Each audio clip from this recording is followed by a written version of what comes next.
Hi, everyone. Welcome to the first Field Notes episode in a bit. I sent out an email recently to a segment on my list, just introducing my new reworked container for working with people one-on-one for spiritual coaching, mentorship, etc. And I wrote about it, and then like it does, the topic came up in conversation multiple times that week with clients and friends, and so it seems like the finger is a bit on the button, or this wind is blowing, at least around me. And it builds a bit on the podcast episode from last month in July of 2025 that was talking about finding your true gift, where I was talking about some of the ways we get in our own way as far as relating to our sense of mission or purpose, or in a more yogic language, your dharma. And one of the things I used as an example is the way that we talk about flowers. And I said, if flowers have a mission, quote, mission, it is intricately and unspeakably woven into how and who they be. And so your purpose is really more about your presence and your being than your doing. And I know that this is very difficult for our Western, educated, industrialized, rational, democratic minds to wrap our heads around, as we're culturally obsessed with productivity and identifying with our careers and our jobs. But if your purpose is really more about your presence and how you're touching the world and who you're being in the world, then you could be a plumber, you could be bagging groceries, you could be a big shot CEO or whatever it is. But as long as you're in like the presence that is your truth of who you are, then you're living out your purpose. And I think for those who find themselves on an alchemical path, a magical path, a spiritual path, whatever you want to call it, a self-actualization path, it can often feel like it's something that's chosen us rather than we choose it. Or I remember one teacher telling me once that it can be easier to not start as a spiritual practice, but after you start it, it's best not to stop. And I think it's referring to something about this dynamic. Once we're on it, there's really no escaping from being on it. It's almost like something comes and finds us, wrestles us to the ground, and starts throwing a wrench in every plan that we have until we finally say, okay, I don't even really know what this path means or what it is, but I know that everything I was doing besides this isn't working, is no longer satisfying, is not fulfilling, and is suddenly not feeling like it. And I think if this self-actualization path is one that you're on, how you are being in every part of your life informs every other part of your life.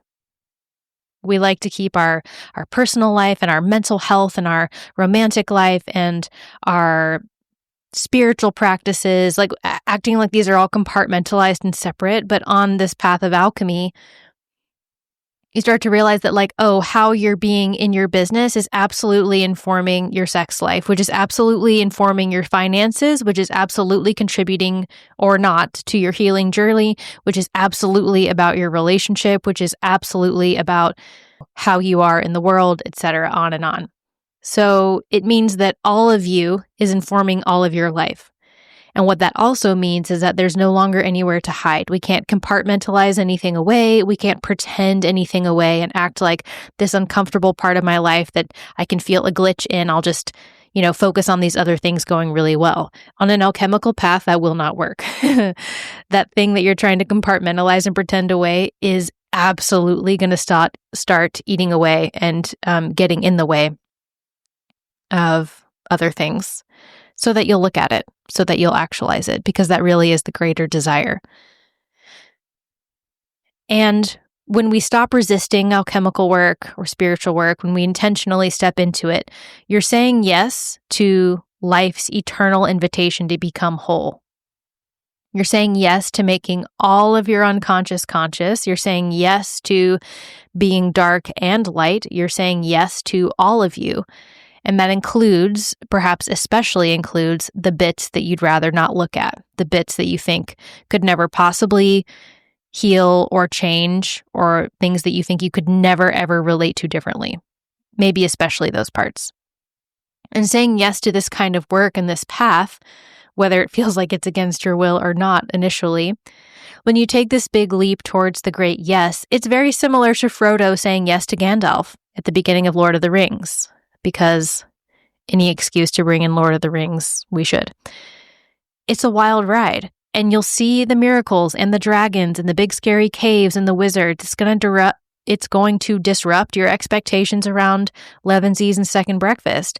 You will meet yourself in the forge of the impossible, and you will come back, probably right back to where you started, right back to where you began, except it's utterly different, utterly changed, because you're now invincible, and so the cup of tea will never have tasted so good. And this is also a commitment to living out your destiny, which is your true being from this altar of your heart. You're committing simultaneously to a path of ruthless asceticism and hedonism at the same time. And this is really the nugget I want to lean into today for this brief little nugget of an episode. This paradox of ascetic hedonism. Being committed to living out your destiny is ascetic because everything that isn't the true burning flame of your heart's desire, destiny, presence must be purified. The dross is burned away until nothing but gold shines through. And anything that isn't part of that path or part of that flame has to go. And so I think, I say often, it feels like the path is not straight by any means, but it is narrow. It is specific.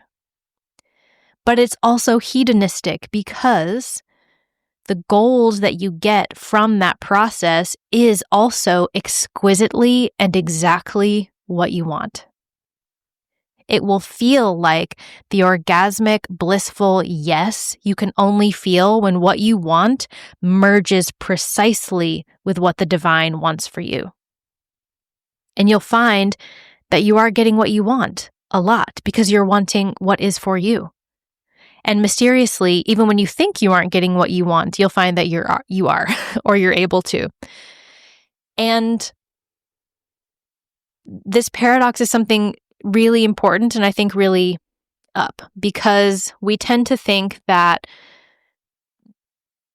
well, there's camps of people there, and they're all different, of course, but there are camps that really lean into the life that you want is simply one mindset shift away. If you just force your will on life enough, you can manifest anything you want. So it's like the radical free will people. And then there's sort of like the fatalistic, hyper-spiritual people that are like, it's all divine will and I just want what, the gods want for me and I'm resigned to fate. And I think both of those are a bit of a cop-out because they're not alchemical in nature. And like the divine will / our destiny and our will, they're not mutually exclusive. Our desire and our destiny are not mutually exclusive.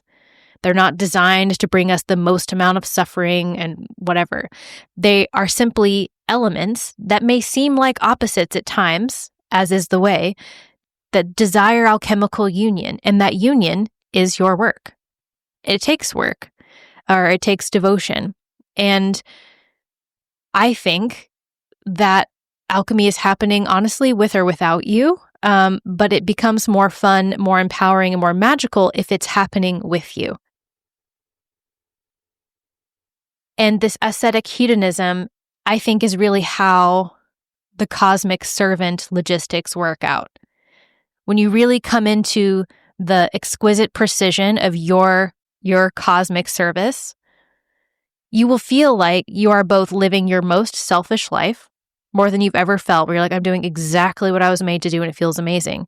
It will ask absolutely everything of you. And you will also be living in your highest service to the world and humanity. It will be exactly what you have to give. And that's what we want, right? We want to be both fulfilled and poured out. And all the super spiritual people are like, oh no, I only want to be of service. I'm just like a humble, undeserving servant. And I know that you're lying. That's not true, because you also want to have fulfilled relationships. You want to have a roof over your head like everybody else. You would like money in your bank account. You would like health for you and people that you love. You would like orgasms. You would like joy. You would like a good life for your kids and the resilience and excitement to meet your life as it comes, however it comes. And this acknowledging that you both desire to be fulfilled and you desire to be of service is step one. And honestly, I don't think we can have one without the other. We cannot be fulfilled unless we are of service. And we also can't really be of service unless we are also being fulfilled. I think they need one another, and they're a paradox that must be together. Or to me, it sounds obvious, but this is really in huge unconscious denial for a lot of people. We're insistent, especially, again, the super spiritual people, or maybe I'm just speaking for past me. Oh no, I'm just here to be of service. I'm just like the next, Mother Teresa, except that I, am trying to run a small business. And I don't need to be fulfilled. I just want to help everybody and do the best that I can. That's just like not true. Okay. It's keeping people stuck. And so let me just say, if that's you, let me save you a lot of time. If that's you, if you're spending every day in this sort of meager, self-induced misery, it may feel like it's coming from the outside, but it's not. If you're like, oh, I'm just processing for the collective like a depressed martyr, you are not living your highest service. That is not your highest service. It's actually a dynamic that's stealing your life force. It's dumping all of this shadow back into the collective, and it's leaving you focused solely on yourself. I know it feels like you're just giving up a lot to be of service, but actually it's keeping your focus entirely on you. It's not service and it's not fulfilling. Your highest service will be the flame of your desire as well. That is, once your desire has been purified in the alchemical fire. That's the caveat. The flame of your desire, the capital D desire, is exactly the same as your destiny once it has been purified. There are probably a lot of bullshit desires or things posing as desires that are actually fears, or other people's desires, or weird karmic things, or unintegrated shadowy things posing as desires that are actually on top of it. So a lot of the alchemical process, the spiritual path, is actually an unburdening. It's a getting rid of, it's a taking off of, rather than a putting on. There's a lightening in the process, like Ma'at scales, right? Your heart must be lighter than a feather. That's the requirement to pass. So your highest service will turn you on and turn you out at the same time. But that desire, that will, must be purified first. Coming to it is a deep unburdening and integrating at the same time. And it will bring you, again, paradoxically and simultaneously, 100% here on the planet, and 100% bring you into touching the cosmic field where all is one at the same time. It will be both serious and hilarious. It will be effort and surrender together. And you have to be willing to step into that alchemical process, that fire, if you want to be set alight, and if you want to enjoy it, and if you want to love it. That is how it works. All of the baggage can't come with you. It's too heavy, and it's not actually true. What is actually your true desire meets destiny, your true will meets divine will, is simple. It will have a very refined simplicity to it. If we think about precious metals, for instance, right? We don't want them all these other metals mixed in. We just want the purity of the one metal. It's like that, coming into your elemental truth. And that means that you have to be willing to enter this initiatory process over and over and over and over again. And I was listening to someone recently notice that when she relates to the image of a phoenix, she thinks of it as like this violent thing. It's not violent, it's just transformation. It's how it works. And if you've never done it before, it will feel scary and a bit hard, for sure. Because we're meeting our edges. We're meeting our own limits of who we think we are and where we end. But after a while, you start to get the hang of the game, and then eventually you start to run towards it with your mouth open because you realize on the other end of the fire, you get to be free, and you love to be free. And freedom is the name of the game. And so I was originally sharing about this in context of sharing about my new one-on-one container, and I'll share a little bit about it here as well. But when it came through, it was really the vibe of initiation. It was really for people who feel like they are willing to, desiring to, or finding themselves in this edge. It's this very like crafted container, both on the back end, like how I'm meeting it and also how it's structured, to really meet people in those initiatory moments or through them. And I'm calling it this erotic spiritual coaching and mentorship. I'll have the link for all of my offerings below in the show notes if it's something that you want to learn about. And it's for people like what are some of the ways that you would know that like maybe this work would be the right time for you? And there's an application process for it. You have to fill out an application. And then if we think you're a good fit to move forward, or we're a good fit to work together, we'll hop on a 20-minute call where I'll share more. You can ask any questions that you have, and then you'll have 7 days to decide if it's something that you want to do. But what are some of the external symptoms or signs that this might be a good container for you, that might be really productive, that might be really powerful for you? Perhaps you're feeling stuck or stagnant in your work, meaning really bored. Maybe you are feeling so overwhelmed by the suffering and the upheaval in the world, which part of me thinks is just getting started, that you can't do much of anything except doom scroll and cry and talk about it with other people and freak out.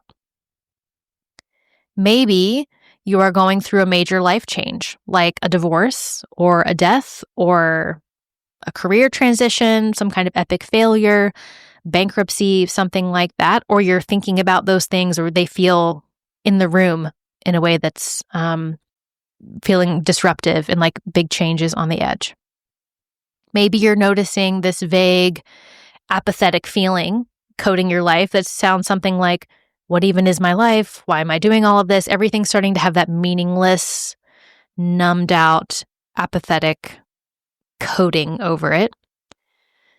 Maybe you're simply wanting to start a new chapter of your life. Maybe you're doing things that are technically working on paper, but you're not really feeling empowered by them, and you're not really feeling turned on. You're not feeling pleasure around them.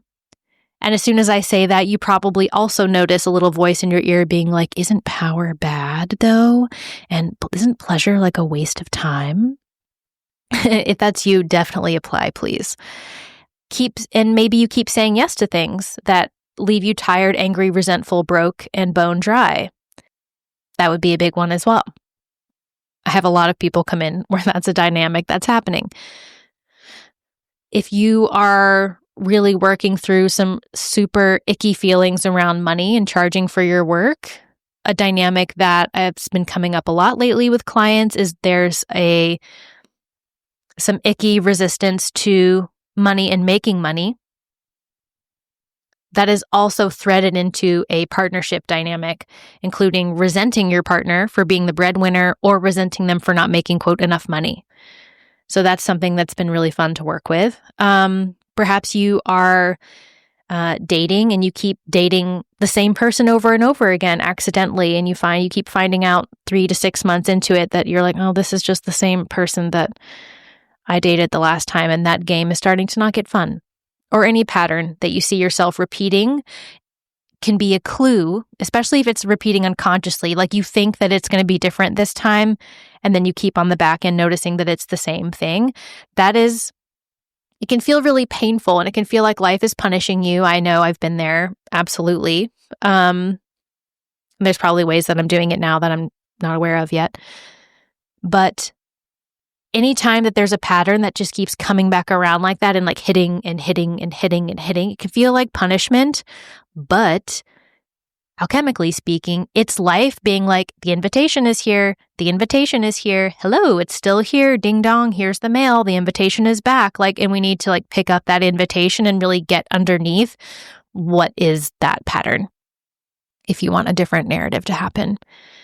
And the nature of how I work, I think in general, both one-on-one and in group containers, I have a very incisive energy is how I've been explaining it. And it's not, I think that can come off as like, oh, it's cruel. It's definitely not cruel, but it's kind of quick. Like if we can get there in,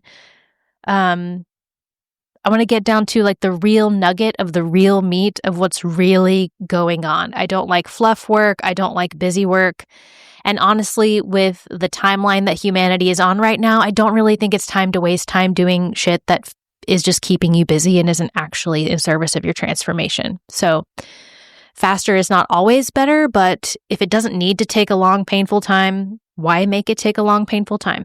So I think when we bring the right connection and presence and tools, especially, really powerful spiritual ones and magical ones, often what's in the way suddenly isn't.